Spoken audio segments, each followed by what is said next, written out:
예수그리스도 제21장 주에 1. 나사렛에서의 예수. 복음서 저자 가운데 아무도 주님이 두 번이나 나사렛에서 성역을 베푸신 사실을 기록하고 있지 않다. 공간 복음서에 나와 있는 각 기록은 몇 가지 특정한 점에서 서로 공통점이 있으므로 일부 주석자들은 주님이 나사렛에 살던 그의 고향 사람들에게 전도하였으나 한 번 배척당하였다고 주장한다. 누가의 기록 4장 14에서 30절은 예수께서 침례를 받으신 후 시험을 받고 나서 갈릴리로 돌아온 첫 번째 귀환 직후에 그리고 나중에 사도로 헤아림을 받은 어부들이었던 예수의 제자들에 대한 예비부름이 있기 바로 전에 일어난 사건에 관한 것이다. 마태 13장 53에서 58절과 마가 6장 1에서 6절은 비유를 사용하여 행하신 첫 번째 가르침이 있었던 사건과 바로 그 다음에 일어난 사건보다 예수의 나사렛 방문을 나중에 기록하고 있다. 누가의 기록을 일찍 일어난 사건에 관한 기록으로 마태와 마가의 기록을 그 후의 방문에 관한 기록으로 받아들이는 것이 마땅하다. 이방인. 일반적으로 유대인은 모든 다른 사람들을 이방인으로 불렀다. 똑같은 히브리 말이 구약에는 이방 창세기 10장 5절 사사기 4장 2절 13절 16절 이사야 11장 10절 나라 창세기 10장 5절 20절 31절 32절 14장 1절 9절 이방인 또는 열방 느헤미야 5장 8절 시편 2장 1절 8절으로 다르게 표현되어 있으나 요컨대 이 명칭은 외국인을 뜻하는 말이다. 스미스의 성경사전에는 다음과 같이 나와 있다. 이 말 이방인, 즉 민족학적인 의미는 물론 비에 거슬리는 의미도 내포하고 있는 말이었다. 이는 다른 민족의 우상을 숭배하고 위계하며 우호적이 아니었기 때문이었다. 그러나 유대인은 이 말을 전문적, 지리적 의미로 사용할 수 있었다. 이 경우에 이 말은 일반적으로 나라라고 번역되었다. 에드워드 이너스 박사는 표준 성경 사전에서 다음과 같이 말하고 있다. 신약시대 유대인은 인류를 세 부류의 사람으로 죽을 유대인이 히라빈 헬라인은 로마인을 포함하여 가리킨 말로 로마 제국의 문명인을 의미하였으며 종종 흠정역 성경에는 이방인이라고 표현되어 있음 3. 야만 또는 토인 미개인 사도행전 28장 4절 로마서 1장 14절 고린도전서 14장 11절으로 분류하였다. 예수께서 12사도에게 이방인의 길로도 가지 말라고 명하신 말씀 때문에 그들은 당분간 로마인과 헤라빈을 개종시키려고 시도하지 못했으며 이스라엘 백성들에게만 성역을 베풀었다. 3. 발의 먼지를 털어버림. 유대인은 다른 사람에 대한 증거로서 격식을 차려 발의 먼지를 털어버리는 것을 절규와 앞으로 일어날 결과에 대한 모든 책임을 지지 않음을 상징하는 것으로 이해했다. 그것은 본문에 인용된 바와 같이 사도들에게 주신 주님의 가르침에 따른 비난과 증거의 의식이 되었다. 이 말일 경륜의 시대의 주님은 이와 비슷하게 권능을 부여받은 그의 종들에게 지시하여 합당한 권능으로 진리를 전파할 때 고의로 악의를 갖고 이를 거절하는 자들에 대한 증거를 보이도록 하셨다. 교리와 성약 24편, 15절 60편, 15절, 75편 20절, 84편 92절 99편 4절. 이와 같은 비난의 상징으로 주님 앞에서 증거하는 책임은 막중함으로 주님의 영의 지시에 따라 매우 특별한 극단적인 상태에서만 이러한 방법이 사용된다. 4. 벳세다라는 두 골. 예수와 12사도가 무리들로부터 멀리 떠나 휴식을 취하려 하였던 빈들에 인접해 있는 벳세다는 요단강 동편에 위치한 베리아의 고을이었으며 가버나움에 가까웠던 갈릴리의 벳세다와 구별되는 벳세다 줄리아로 더 잘 알려졌다고 많은 성경 연구가들은 주장한다. 분봉왕 빌립이 베리아의 작은 마을이었던 벳세다를 확장하여 고을로 승격시키고 황제의 딸 줄리아를 기념하기 위하여 벳세다 줄리아라고 이름을 지었다. 예수와 그의 일행 이곳에 도착한 항해와 여기를 떠나 다시 돌아온 것에 관해 복음서에 기록된 이야기는 갈릴리의 벳세다 줄리아가 외딴 지역인 빈들에 인접한 고을이었다는 가정과 일치한다. 이른 저녁과 늦은 저녁. 마태는 5,000명이 떡을 먹은 날의 저녁을 둘로 구별하여 자세히 설명하고 있다. 저녁이 되매 제자들은 예수께 무리를 보내게 하시도록 여쭈었다. 그 후 기적적으로 음식을 먹고 제자들이 배를 타고 떠난 다음에 저물매 예수께서는 산에 혼자 계셨다. 마태복음 14장 15절 23절 마가복음 6장 35절 47절 참조. 주님의 이적의 저자 트렌치는 다음과 같이 말하고 있다. 마태와 마가는 이날의 저녁을 두 가지로 기록하고 있다. 즉 하나는 무리가 음식을 먹기 위해 준비를 갖추기 전에 이미 시작되었던 15절 때이고 다른 하나는 제자들이 배를 타고 항해하기 시작한 때이다. 23절 이것은 유대인이 말할 때 일반적으로 표현하는 방법이었는데 첫 번째 저녁 이른 저녁은 오늘날의 오후와 비슷하였고 두 번째 저녁 늦은 저녁은 황혼 또는 육시의 황혼과 거의 같았으며 그 후부터 짙은 어둠이 계속되었다. 스미스의 저서 사전에 나와 있는 연대기들을 참조한다. 이 사전에서 발췌한 내용은 다음과 같다. 저녁을 둘로 구분한 것. 출애굽기 12장, 6절 민수기 9장, 3절 28장 4절 은 해가 질 때인 늦은 오후와 햇빛이 완전히 사라지지 아니한 저녁으로 자연 그대로 구별한 것이다. 해가 지기 시작하면 이 길이 시작됨으로써 보통의 저녁은 두 가지의 저녁으로 구별되었다. 6. 경, 밤을 구분한 시간 단위. 구약시대의 거의 대부분의 기간 동안 이스라엘 백성은 밤을 3경으로 구분하였는데 한 경은 3시간에 해당하였으며 이 시간 동안 개인은 파수를 보는 임무를 수행하였다. 그러나 서력 기원이 시작되기 전 유대인은 로마의 방식 곧 밤을 4경으로 나누는 제도를 채택하였으며 각 경은 3시간에 해당하였다. 이러한 경은 숫자로 정해져 있었다. 예를 들면 본문에는 4경으로 언급되었다. 마태복음 14장 25절 참조 또는 저물 때, 밤중, 닭 울 때, 새벽으로 언급되기도 하였다.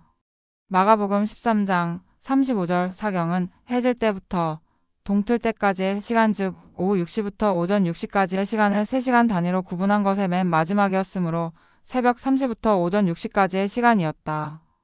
7. 주님의 옷. 주님의 옷가에 손을 대면 병 고침을 받게 되리라고 믿었던 자들의 신앙은 주님의 옷가에 손을 댐으로써 오랫동안 알아오던 병이 낫게 된 여자의 신앙과 같다. 마태복음 9장 21절, 마가복음 5장 27절, 28절, 누가복음 8장 44절 참조. 유대인들은 자기의 겉옷의 가를 특히 중요한 의미를 지닌 것으로 생각하였다. 왜냐하면 그들로 하여금 성약의 백성으로서 그들의 책임을 잊지 않게 상기시켜주는 것으로 삼도록 하기 위해 옷당귀의 술을 만들고 청색끈을 그 위에 술에 더하였던 것은 고대에서는 민수기 15장 38절, 39절 이스라엘 백성에게 필수 조건이었기 때문이다. 그리스도의 옷가에 손을 대어보고 싶어한 소망은 옷당귀에 부착된 신성한 것에 대한 이 같은 관념과 관계된 것이었다. 8. 만나에 관한 전설. 출애굽과 광야에서의 오랜 여행 때 붓속으로 이스라엘 백성에게 만나가 주어진 사건은 사람들이 매우 귀한 이적의 하나로 생각하고 있었다. 출애굽기 16장 14에서 36절, 민수기 11장 7에서 9절, 신명기 8장 3절, 16절, 여호수아 5장 12절, 시편 78편 24절, 25절. 그 사건에 관한 전설이 많이 불어났으며 그 중에는 잘못된 전설이 덜어 있었다. 이 전설은 날조된 말이 첨가된 채 대대로 전해 내려왔다. 그리스도의 시대의 율법 선생들은 조상들이 먹었던 만나는 문자 그대로 천사들의 음식으로 하늘에서 내려진 것이었으며 그 맛과 향기는 각 시대나 상태나 소망에 알맞게 가지각색이었는데 그것은 어떤 이에게는 꿀맛 같았으며 다른 사람에게는 떡과 같은 맛이 났으나 모든 이방인의 입에서는 그 맛이 씁쓸하였다고 가르쳤다. 더욱이 메시아가 다시 이스라엘 백성들 가운데 오실 때 그들에게 끊임없이 만나를 계속 주시리라는 소문이 있었다. 이와 같이 그릇된 생각은 보리떡과 물고기를 배불리 먹었던 사람들의 요구를 부분적으로나마 설명해준다. 그 이유는 이 표적은 예수가 메시아라는 증거로서 고대 만나가 내려진 사건을 능가하고 있기 때문이다. 9. 신앙 하나님의 은사. 신앙을 얻으려고 부지런히 노력하는 자는 이를 얻을 수 있지만 신앙은 하나님의 은사이며 단지 하나님으로부터 얻을 수 있는 것이다. 마태복음 16장 17절, 요한복음 6장 44절, 에베소서 2장 8절, 고린도전서 12장 9절, 로마서 12장 3절, 모로나이 10장 11절. 신앙은 값진 진주와 같아서 이를 받기에 합당한 자, 곧 진실성 있고 신앙에 따라 생활하겠다는 굳은 약속을 한 사람에게만 주어진다. 신앙은 그리스도 복음의 제일 원리이며 사실상 종교 생활의 기초가 되기는 하지만 신앙보다 먼저 있어야 할 것은 겸손과 진실성이다. 이러한 성품으로 하나님의 말씀은 사람의 마음에 깊이 새겨진다. 로마서 10장 17절. 인간은 하나님에 대한 지식을 갖도록 강제당하지 않는다. 그러나 우리가 의 영향의 마음의 문을 열 때 영생으로 이끄는 신앙은 하나님 아버지로부터 우리에게 주어지게 된다. 신앙개조 98에서 99페이지. 10. 먹음에 대한 영적인 상징. 영적인 축복 은혜를 받는 것에 대한 은유로 표현된 먹음에 관한 개념은 그리스도의 말씀에 듣는 사람들에게 잘 알려진 것이었으며 오늘날 우리가 책을 삼켜버림 또는 물을 마시듯 가르침을 받아들임이라고 말하는 표현처럼 쉽게 이해할 수 있는 것이었다. 이사야 3장 1절에 기록된 그 의뢰하는 모든 양식이라는 말은 율법 선생 랍비들이 그들의 가르침을 언급한 것이라고 설명했다. 전도서에는 어느 부분이든지 음식이나 음료에 대한 암시가 있긴 하지만 그것은 율법에 대한 연구와 선행의 실천을 뜻한 것이었다고 그들은 일반적으로 규정했다. 그들 가운데에는 다음과 같은 말이 나돌았다. 메시아의 시대에 이스라엘 백성들이 그로 말미암아 먹게 되리라. 서원과 회당에서 쓰인 말 중에서 비유적인 의미로 사용된 먹고 마신다는 말보다 더 일반적인 말은 없었다. 힐레는 다음과 같이 말했다. 메시아는 이스라엘 백성들에게 올 것 같지 않습니다. 왜냐하면 히스기야 왕시대 그들이 이미 그를 먹어버렸기 때문입니다. 다시 말해서 그들이 메시아의 말씀을 욕심내어 받아들였기 때문이었다. 그 당시 회당에서 사용된 판에 박힌 말은 의로운 자들이 세카이너 하나님의 시연을 먹을 것이라고 한 말이었다. 이와 같이 비유적인 말로 가르치는 것은 유대인에게는 독특한 것이었다. 유대인의 율법 선생들은 평범한 말로는 절대 말하지 않았다. 예수께서 대중의 취향에 따랐던 것이 분명하다. 이는 비유가 아니면 말씀하지 아니하셨기 때문이다. 마가복음 4장 34절 기킥 그리스도의 생애와 말씀 한 권 184페이지 11. 주님의 설교의 중요성. 에더스하임은 주님의 설교 요한복음 6장 26에서 71절의 영향을 설명하면서 다음과 같이 말하고 있다. 우리는 두 갈래의 분기점에 있습니다. 바로 결정을 내려야 할 시기였기 때문에 그리스도께서는 무리가 메시아에 대하여 품고 있던 생각에 반대하여 자신에 관한 가장 중요한 진리를 분명히 설명하셨습니다. 더욱이 그 결과는 전혀 딴 것이었으며 그것은 더욱 심한 이탈을 초래하였습니다. 이로써 그리스도의 제자들 중에 많은 자가 물러갔으며 더 이상 그를 따라다니지 않았습니다. 오히려 12사도의 마음에까지 갈등이 생겼습니다. 그들도 떠나가려 하였을까요? 그것은 겟세마네 동산에서 얘기하였던 일이요. 첫 번째 경험이었습니다. 그러나 한 가지 일로 인하여 그들은 계속 진실할 수가 있었습니다. 바로 그것은 과거의 경험이었습니다. 이 경험은 그들의 현재 신앙과 충실한 생활의 기초였습니다. 그들은 과거의 상태로 되돌아갈 수는 없었습니다. 그들은 그리스도를 굳게 붙들고 떠나지 않아야 했습니다. 그래서 베드로는 사도들의 이름으로 다음과 같이 말했습니다. 주여 영생의 말씀이 계시면 우리가 누게로 가오리까 더욱이 이보다 그들은 배워서 알고 있었으므로 우리가 주는 하나님의 거룩하신 자신 줄 믿고 알았사옵나이다 라고 말했습니다. 이와 마찬가지로 우리 가운데에도 심하게 동요되고 그의 기초가 그의 사상이 몹시 흔들리고 있는 자들은 과거의 영적인 축복에서 으뜸되는 안식처를 발견할 것입니다. 영생의 말씀을 얻기 위하여 그리스도께로 나아가지 않는다면 우리가 어디로 갈 수가 있을까요? 만일 그가 우리를 실족시킨다면 영생에 대한 모든 희망은 사라져 버릴 것입니다. 그러나 주님은 영생의 말씀을 갖고 계시며 우리는 그의 말씀이 우리에게 처음으로 전해졌을 때 그 사실을 믿었습니다.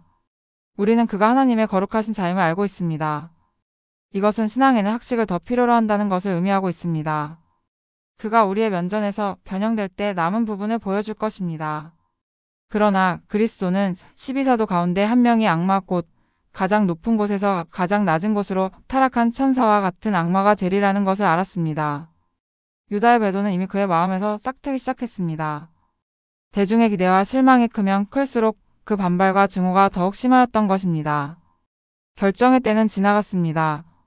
시계의 침은 그의 죽음의 때를 가리키고 있었습니다.